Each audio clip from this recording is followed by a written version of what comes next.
What is this line in the desert? It goes for miles and miles. Over hilltops, through valleys, it crosses roads and dry riverbeds. What is it? Is the earth ripping itself apart?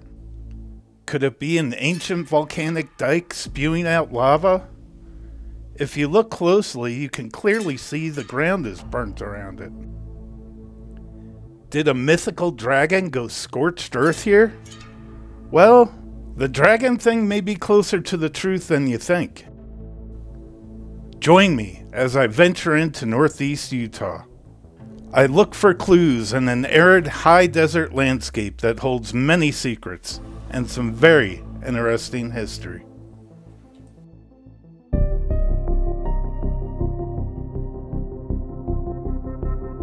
In the 1860s, a blacksmith asked local Ute Indians to find him coal for his forge. What they brought back shocked him. The coal they returned with had a strange characteristic. When loaded in this forge, it melted and flowed out onto the ground, almost burning his shop down. Intrigued by the shiny black rock, he reported his finding to locals. Soon, two prospectors went out looking for it, Bert Siebold and Samuel Gilson. Due to his promotional abilities, the mineral would soon be called Gilsonite. So what is Gilsonite? This is Gilsonite. Looks like coal.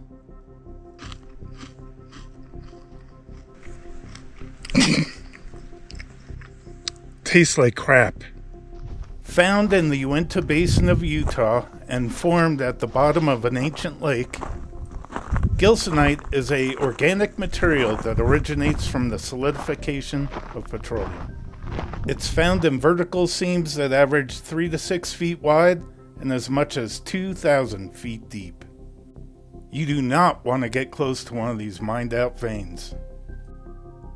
With hundreds of uses found for Gilsonite, a market was formed, and soon came a town.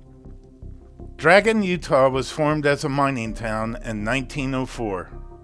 Sitting next to the Black Dragon Mine, it is said to have been named from the dragon-like appearance of the Gilsonite vein rolling through the hills. Dragon is a ghost town now, its many buildings ravaged by time. In its heyday, Dragon had a population of 487 people. It had a warehouse, store, boarding house, school, 2 saloons, and many homes. In 1902, a railroad was brought in. Running from Mack, Colorado to Dragon and eventually Watson, the narrow gauge railroad put the town on the map. The railroad faced a unique challenge as it climbed over Baxter Pass. A steep grade of 7.5% and sharp curves made it tough to operate. Before the train, all goods were hauled in and out by mule teams. Hey YouTube, today we are in Dragon, Utah. It's a beautiful October day. It's actually in the upper 70s, which is it's pretty warm for this time of year. I love coming out and exploring stuff like this. This is some of the dustiest dust I've ever had the misfortune of walking in, I think. It's almost like just like powder. It's crazy. Alright, so I'm trying to get into a cabin that I could see from the road. You can just barely see the top of it, but look at how thick this vegetation is in here. And like I was saying earlier, everything out here is pokey. If it doesn't poke you, it scratches you. Excuse the F word. Holy cow, it's like impenetrable.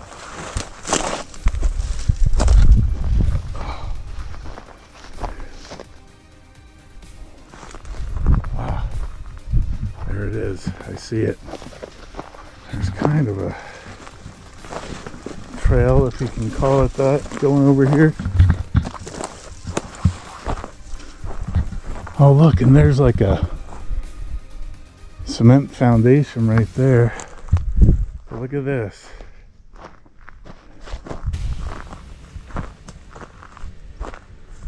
Wow. Look at the axe marks on the wood.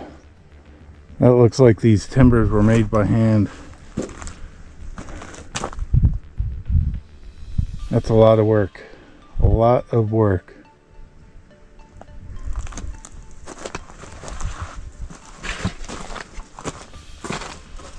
Ah, look at that.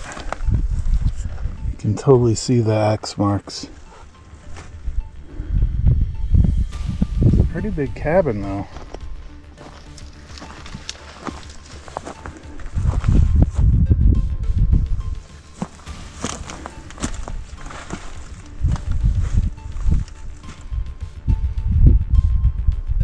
They left the bark on the inside of the building. That's pretty crazy. Thing had some big windows on it.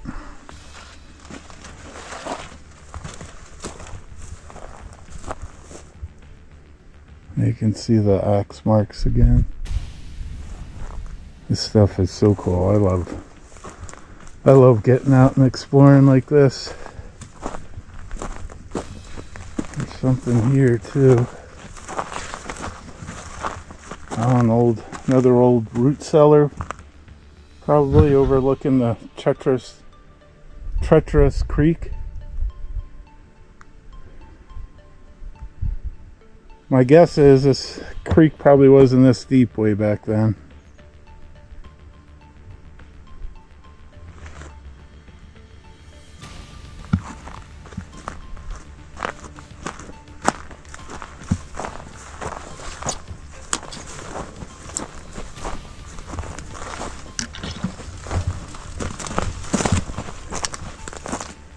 What is this? An old stove, probably?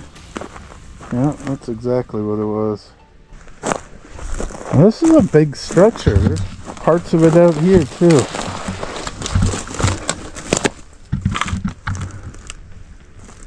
Yeah. That's crazy. Look how they had like fabric on the outside of the building there. I'm sure to help keep the wind out, but never seen that before. Not on the outside of the building. I've seen, you know, fabric on the inside of the building, but it looks like there were several buildings here, because there's one over there and then there's whatever this structure is right here. So that actually may have been the inside of a building, which would make sense to have the fabric on it.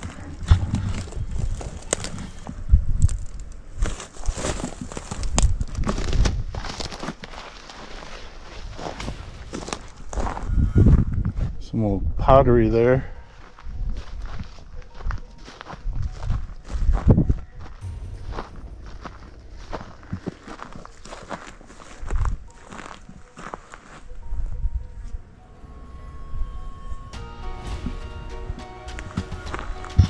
Looks like there may have been something here too. But Mother Nature is doing its best to wash it away. Oh look, an old railroad track. Look at all this right here. There's old boots. Oh, that's cool. Yeah, it's an old boot. Look at the old shoelaces. That is cool. There's like several old boots right around here.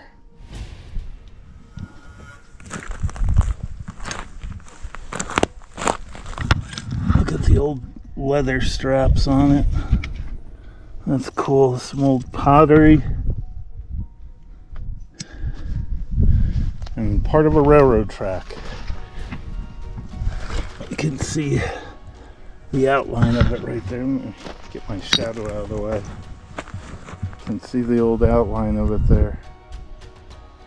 That's really neat. This almost looks like it was a garbage pit. See more plates over there. Old glass. Not too sure what that thing is.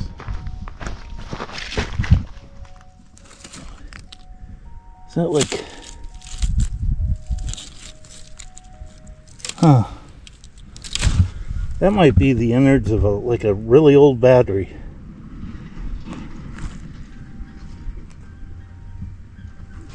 Look, you can see a old cup there. Another old shoe. Huh.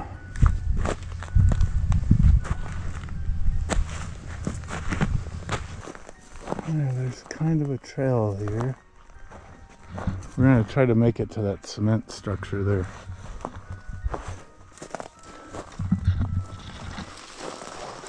Yeah.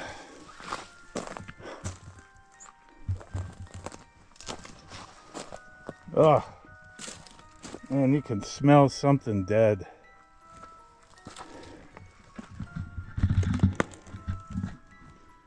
I don't know if it was worth the hike to get over to it. There's just not much here. And there is the smell of death in this area.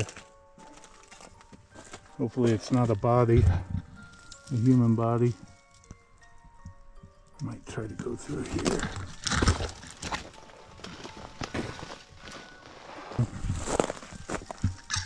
Alright, we'll try to make it through. Yeah! Oh, this is a pretty big building. It even has poured cement over here. I believe somewhere over here was supposed to be the blacksmith shop.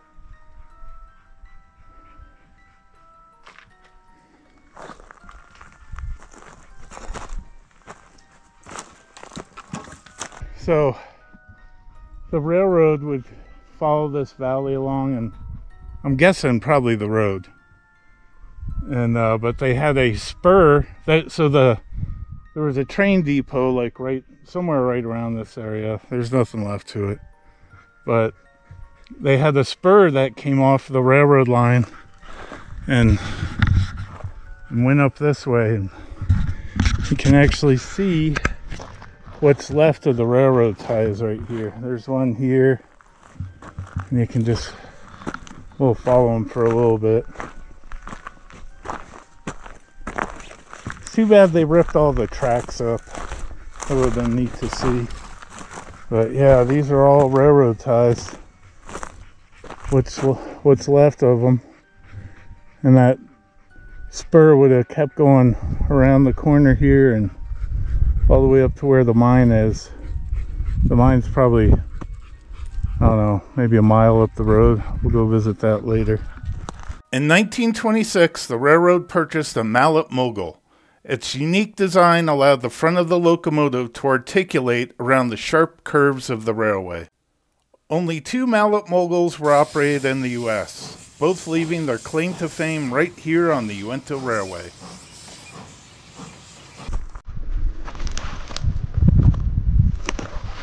But we're still following where that railroad went. There's some kind of building here, huh? Your guess is as good as mine as to what it is. Oh, there's a bigger building.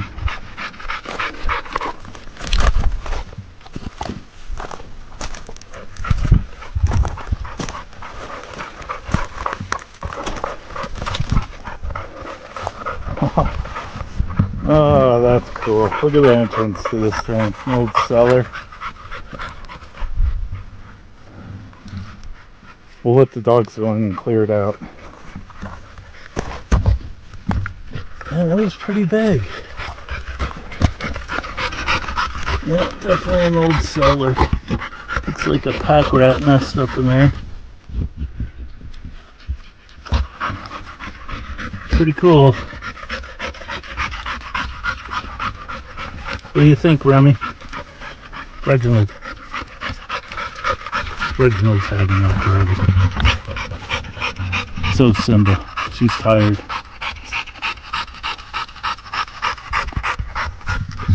All right. Oh, look at the roof on it. pretty cool old structure. There's definitely another structure here too, all this wood laying around.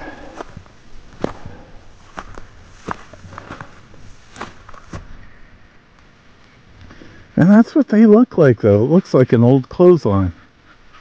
I bet you it was. There was probably a house here. And that was their root cellar. Maybe that was for chickens. So there's the remains of the railroad bridge that went across here. Across this dry creek bed. So the railroad would come from here and go right across the creek bed, and you can see the bed of the railroad up top there, the grade of the railroad is what I was trying to spit out.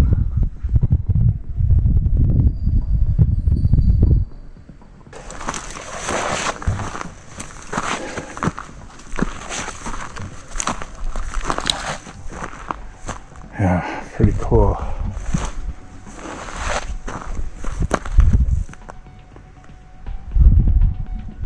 You can see they used a lot of the native rock in the area to build it.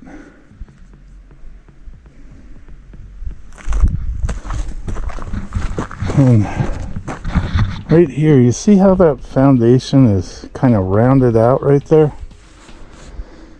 I wonder if that was like a chute to bring coal in.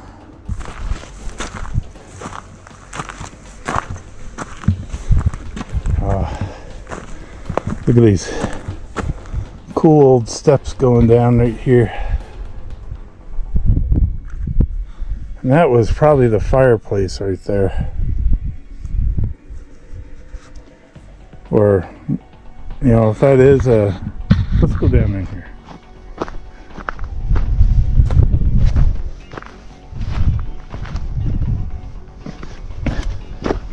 How many miners walk down these stairs?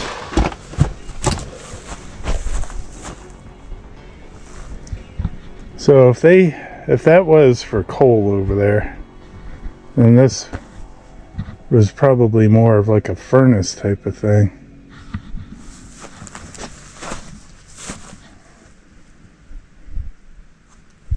That may have been like an air intake for it. If they were using coal though, you'd think you'd be able to see remnants of that coal on the ground here, and I don't see any, so I don't know why. That's weird. I don't know why that would be like that.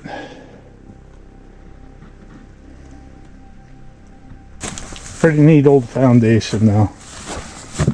So they use a combination of everything. There's brick here, native rock here.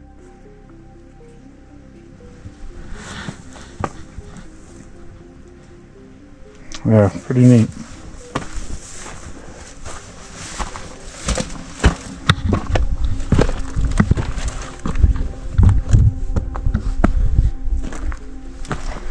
Well, looks like we got another dugout over here.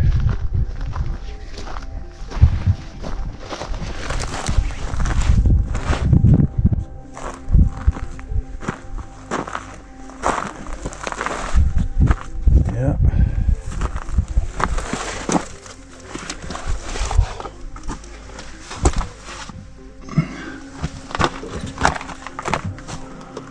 Well, this one's pretty creepy.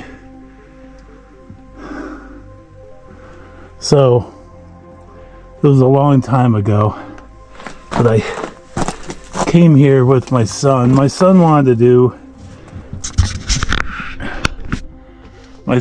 do a nighttime investigation here. He was like trying to do a ghost hunting YouTube channel. And so we came to this spot. We actually spent the night, and we didn't see any ghosts, but let me tell you what, this area makes a lot of weird noises at night. But anyway, we had come in here. My son was going to leave like a camera or something in here, and I got in about this far and looked up, and there was a snake skin just hanging from the ceiling. You could see like its eyeballs and its mouth. It was probably, I don't know, maybe 2 foot long. But let me tell you, it caught my attention pretty quick and freaked me out. Yeah. So then, of course, I had to set my son up with it. Told him to come in here and look up, and freaked him out too. I'm evil.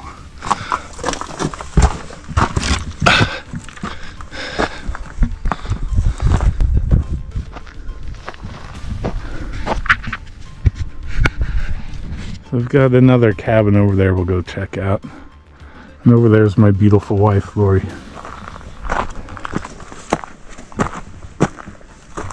Now this building, I would say, was not a cellar and an actual cabin that somebody lived in. They kind of did the logs on the outside. Nice.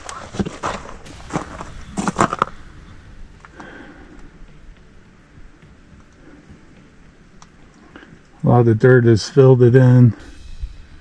Some pretty big old timbers though they used. Big timbers for this area anyway.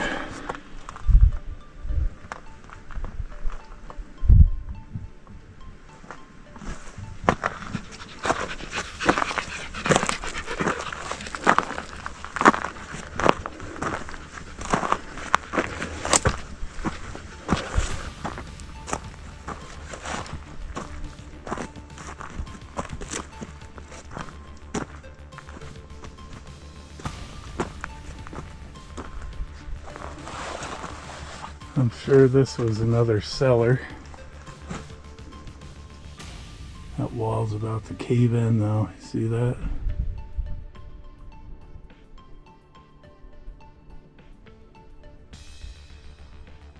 Used some serious steel in this one. Obviously had a cement roof. It's probably the best cellar in town, I bet.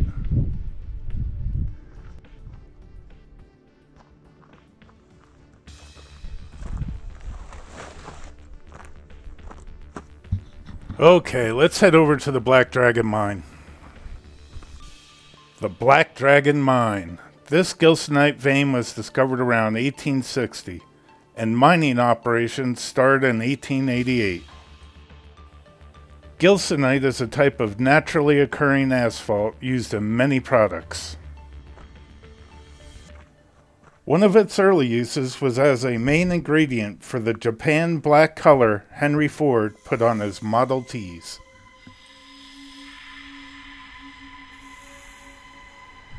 So that's the start of the seam right there. This was the original seam that they mined. I'm not too sure what that building would have been used for. But you can see that's actually the entrance where the employees would go in at.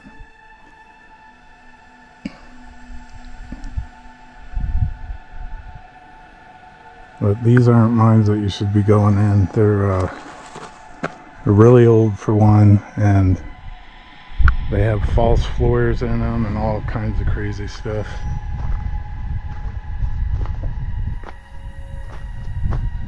Early mining would have been done with picks and shovels. The ore was hauled off by horse and cart in 200-pound sacks that frequently caught fire. The dust was explosive and accidents would have been common. At least 3 miners died here. An explosion and a fire were to blame. Those were the reported deaths. I'm sure there were more. Eventually, the seam at Dragon played out, and it became more economical to haul the gilsonite from other locations with trucks. The railroad shut down in 1939, and soon after, the town of Dragon was abandoned, and a ghost town was born.